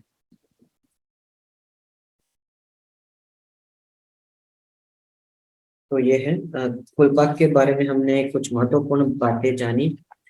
बस मैं भी कंक्लूड करता हूँ। और एक दो बातें जो मुझे बतानी थी, जो शंकर राजा के बारे में मैं बता चुका हूँ कि कोप्पल आदि भी इन जगहों पे इन्होंने बनाया था। तो इनके पास इनके पिताजी के नाम का भी हमको शिलालेखों में मिल चुका है। असागम रस इनके पिताजी का नाम था। इन्होंने अनेक ये किए हैं, मंदिरों का निर्माण कराया है। एक ग्रंथ है कन्नड़ का, जिनको मैं नाम बताना भूल गया। हाँ, अजित पुराण 11वीं शताब्दी, 10वीं 11वीं शताब्दी के मध्य का कन्नड़ ग्रंथ है। उसमें अनेक जैन धर्म के प्रभावक पुरुष और महिलाओं की एक सूची दी गई है। उनमें शंकर राजा का भी नाम है कि ये ऐसे महापुरुष थे, ऐसे मतलब लेमैन श्रावक गण थे, जिन्होंने जैन धर्म के उत्थान, उसके प्रोग्रेस, उसकी स्टेटस को मेंटेन करने के लिए, प्रचार के लिए बहुत श्रम किया। उसमें इनका भी बहुत आदर के साथ नाम दिया गया है। तो देखिए कि एक चीज को आपको सेफली कंक्लूड करना है तो अनेक चीजों की ओर आपको गौर करना है, लिटरेचर हो, फिर आर्कियोलॉजी हो, इवन जनश्रुतियां भी कभी कभी बहुत हमको हेल्पफुल करती है। तो इस प्रकार कन्नड़ ग्रंथ में भी इनका नाम है। इनके इनके नाम के साथ मारसिम्हा गंगराज थे, फिर चामुंडराय जो गंगा आर्मी में चीफ थे, फिर अतिमुब्बे, इन सभी का भी नाम है। कि देखिए ये सब, इन सब हस्तियों के बारे में हम बहुत कम जानते हैं, तो इनके बारे में भी लेकर और संशोधन किया जा सकता है। इनकी लाइफ, इनकी हिस्ट्री, इनके टाइम्स के बारे में और भी कुछ जाना जा सकता है। और एक तीर्थ की मैं यहाँ पर थोड़ी, ये जो वेमुलवाड़ा तीर्थ, यहाँ से एक ओरिजिन हुई थी dynasty Chalukya of Vemulawada, last में भी चर्चा हुई थी। तो उनके पीरियड की ये स्कल्पचर्स है। आज वहाँ पर बेसिकली कुछ एग्जिस्ट नहीं करता, पर वहां से प्राप्त जिन प्रतिमाओं का संग्रह यहाँ पर है। Archaeological institute, Birla archaeological institute Hyderabad में है, वहाँ की ये पिक्चर्स है। इनके राजाओं ने भी बहुत कुछ ये किया था, परिश्रम किया था इनके जमाने में। तो ये भी डायनेस्टी बहुत इंपॉर्टेंस रखती है सदर्न जैनिज्म हिस्ट्री के संदर्भ में। तो ये प्रमुख तीर्थ है। ये छोड़ के अनेक छोटे छोटे श्राइन्स भी है जिन पर और संशोधन होना बाकी है। जैसे हैदराबाद के पास एक केसर गुट्टा नाम का स्थान था, जहाँ पर 2014 में 17th सेंचुरी के ब्रॉन्जेस मिले थे। उसी प्रकार पेनुकोंडा है, वहां पर अजितनाथ भगवान का मंदिर है। और भी अनेक छोटे मोटे तीर्थ है, जैसे आचंटा है, फिर कोडमंचली है। इस प्रकार के अनेक तीर्थ, मतलब ये माइनर तीर्थ के रूप में आप पकड़ सकते हैं, जहाँ से अनेक जगह पर प्रतिमाएं समय समय पर मिलती रही है। तो वहां पर आज नई नवी शैली में जिनालयों का निर्माण कर कर उनको संरक्षित किया गया है हमारी भावी पीढ़ी के लिए। तो इसी प्रकार जब एक देखिए एक तीर्थ है वो आपके लिए मात्र श्रद्धा का स्थान, भक्ति का स्थान और ज्ञान के स्थान के साथ अनेक न्यू ब्रांचेस ऑफ एवेन्यू भी खोलता है, कि उसमें अगर संदर्भ में कोई चीज आती है तो उसको आप और समझिए। तो एक दो चीज मैं और दिखा दूं, जैसे ये ग्रंथ है आवश्यक निवृत्ति, जैन आगमिक ग्रंथ है, आगमिक साहित्य है ये। तो इसमें अनेक, इसकी व्याख्या में अनेक तीर्थों का नाम आता है। तो उनको पकड़कर संशोधन किया जा सकता है कि देखिए ये हमारे साहित्य में तीर्थ है, इनकी पहचान होनी बाकी है। और क्योंकि ये देखिए देखिए ये तीर्थ जो है, पुराने तीर्थ, ये जिन शासन के माँ के स्वरूप है। माँ को कभी बदला नहीं जा सकता। आप भले कितना भी बड़ा जिनालय यहाँ वहां बना सकते हैं, पर आपके जो सेंटर्स है वहां से आपकी एक आइडेंटिटी जुड़ी हुई है। उस आइडेंटिटी को भले ही हिस्टोरिकल इसमें ब्रेक हो गई है इवेंट्स में, अगर आज उत्कृष्ट युग है तो उसमें उसको पुनर्स्थापना करना भी हमारी ड्यूटी बनती है। तो इस प्रकार के तीर्थों के दर्शन तो आप करते हैं, तो मैं थोड़ा बहुत साहित्य के भी दर्शन आपको करा दूं। तो जैसे तीर्थों के बारे में, वैसे ये मेरा सब्जेक्ट नहीं है, पर ये वाला ग्रंथ है शत्रुंजय वैभव। तो शत्रुंजय पर आए हुए शिलालेखों में उनके उसमें आए हुए हस्तियों के, आचार्य के, श्रावकों के जीवन के बारे में संग्रह, एक पुरातत्व हमारे आचार्य थे मुनि कांति सागर, उन्होंने अपने जमाने में किया था। तो इस प्रकार के आप पढ़िए तो और आपके एवेन्यूज खुलेंगे।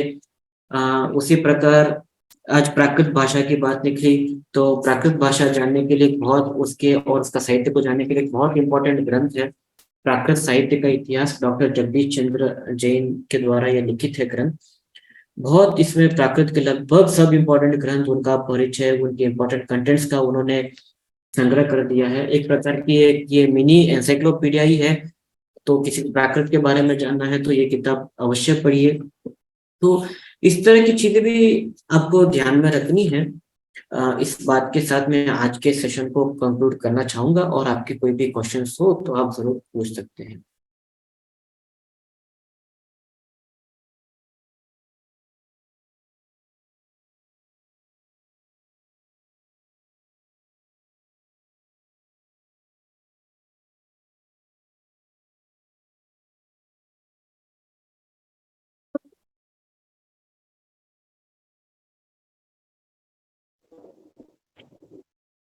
कौन सी किताब का नाम आपको चाहिए? जी। श्रुति जी ने प्रश्न पूछा है।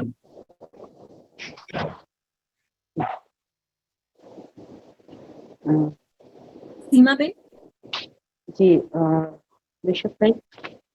हाँ जी, बोलिए। जी हाँ, ऋषभ भाई, बहुत बहुत धन्यवाद आपका।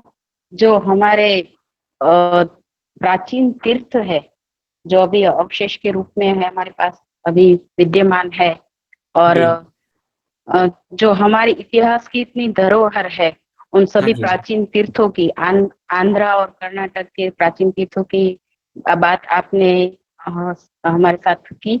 और जो ज्ञान की वृद्धि हुई है, उसके लिए हम सब आपके बहुत बहुत आभारी है। तो आज के लेक्चर की हम बात करें तो आपने दानूला, पाड़ू तीर्थ, गंगा पेरू, गोलटगुडी, पाटन चेरू, हनमकोंडा और कोलन पार्क तीर्थ, ये तीर्थों की आपने बात की। और ऐतिहासिक भूमिका पर, और कौन सा तीर्थ कौन से वंश के साथ जुड़ा हुआ है, उसकी पूरी हिस्टोरिकल बात आपने की। और इस प्रकार से बहुत हमारे ज्ञान में अभिवृद्धि हुई है। और दानूला पाड़ू तीर्थ की जो विशेषता आपने बताई है कि संलेखना के इंस्क्रिप्शन यहाँ हमें मिलते हैं, और राष्ट्रकूट आर्मी चीफ के श्री विजय जी ने संलेखना को यहाँ स्वीकार किया, धारण किया। राजा इंद्रा थ्री जो थे, उनके द्वारा यहाँ पर डोनेशन की प्राप्ति हुई। और इस प्रकार जो मुख्य उसके जो 3 पॉइंट्स है, उससे आपने हमें अवगत कराया।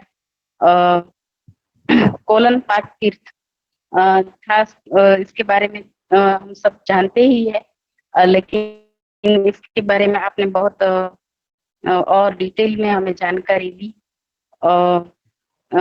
हमारे प्रथम तीर्थंकर भगवान महावीर, सॉरी, मिच्छामी दुक्कड़म, भगवान आदि के नाम से जाना जाता है, और रामायण काल से ये संबंधित है। तो ये भी ये विशेष जानकारी हमें आज मिली है कि पाटन चेरू जो तीर्थ है, हिस्ट्री में देखा जाए तो 500 से अधिक तीर्थ जिनालय यहाँ पर विद्यमान थे। ये भी हमें विशेष तौर से हमें यह जानने मिला है। तो इस प्रकार, और आज के लेक्चर में विशेषतर में ये बात पर ज्यादा ये कहूंगी कि आपने तीर्थों की बात की, और उसके साथ जो ग्रंथ है, ग्रंथों की भी आपने विशेष तौर से जानकारी दी कि ये जो ग्रंथ है, शत्रुंजय, शिला वैभव, प्राकृत साहित्य का इतिहास। और सॉरी, मैं बीच में नेटवर्क इश्यू हुआ था तो ज्वाइन नहीं हो पाई थी, तो वहां पर भी आपने बात की है, ग्रंथों की बात की। तो इस तरह से हमें जैन तीर्थों के इतिहास के बारे में जानने के लिए, जो विविध तीर्थ कल्प है उसके बारे में भी तो आपने ऑलरेडी बात की ही है। और साथ में ये जो दूसरे ग्रंथ है, उसको आपने उनको ऐड करके जो प्रश्न आए हैं, तो वो हम ले लें? जी जरूर। जी। अ, एक प्रश्न शुरुआत में ही आया है कि वेर इज एग्जैक्टली ऋषभ क्षेत्र, ये कहाँ ऋषभ पर है? क्षेत्र ये प्रश्न करीम, पूछा गया है। हाँ जी, तेलंगाना के करीमनगर डिस्ट्रिक्ट में आता है ये। जी जी। अ, नेक्स्ट यही क्वेश्चन। है। जी। प्राकृत इतिहास के बुक के बारे में आपने बात की। तो श्रुति बेन का प्रश्न ये है कि can we have the name of the book please? तो जी मैंने मैसेज कर दिया प्राकृत है। इतिहास। प्राकृत साहित्य का इतिहास, जी लेखक है डॉक्टर जगदीश चंद्र जैन। जी। डॉक्टर जी, उनका आपने उत्तर दे दिया है। तो बस आज यही दो प्रश्न थे आपके आपके सामने रखे। तो आज का सेशन हम यहीं पर समाप्त करते हैं और जी आपका बहुत बहुत मैं धन्यवाद करती हूँ। जी, बहुत तो बहुत धन्यवाद। जी, और एक आप क्वेश्चन है, ऑथर ऑफ शत्रुंजय वैभव कौन हाँ है? वही हाँ जी, जी। मुनि कांति सागर। मुनि कांति सागर जी। ओके।